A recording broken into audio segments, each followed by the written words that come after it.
Is there any way that Loma loses this? What would you say would be the reason why? If he's going to lose this fight, what would have to happen? Well, we like to talk, straightforward, honest, Be honest and with not me. make things up.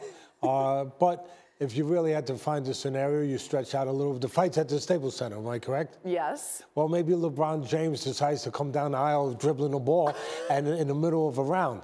And then all of a sudden, Lomachenko's eyes go off a little bit to the right and sees that. And all of a sudden, the right hand comes at the right time. And we get a big upset. Other than that, it's not very likely. There's a reason why that guy you're watching right now, Lomachenko, is the best fighter in the world, pound for pound, at least in my estimation and in a lot of people's estimations. Look, Crolla does get in there in a more serious note. He does get in there in front of you with his head a little bit. He becomes a billy goat a little bit with his head. There's a chance there could be a cut. There's there's those different things that can happen where that could, of course, alter the course of a fight with a headbutt. But other than that, Lomachenko, technically the best fighter, mentally the best fighter. He's got the best legs in the business. He's a southpaw. He knows how to do it all. He's a two-time gold medalist in the Olympics where I caught his fights there, so I'm very familiar with him. Yeah.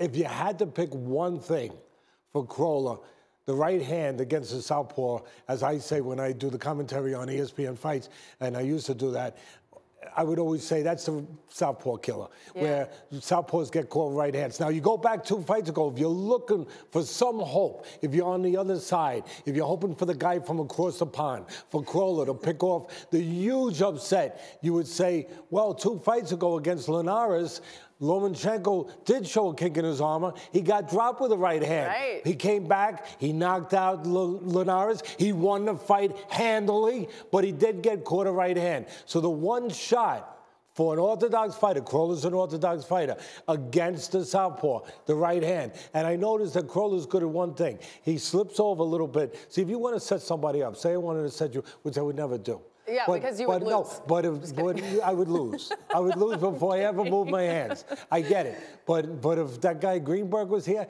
I would try it. But he gets nervous. He thinks I'm going to hit him in the stomach. He's always like jumping all over the place. That's how he goes. He's hard to hit because he's always moving. That jittery, nervous energy. But what you could do, what Crolla could do is slip over here, right? See how your eyes went with me? Slip over here, bang, and then throw the right hand.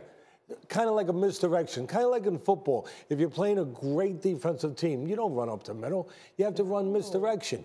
You have to run traps. You have to run a little trickery.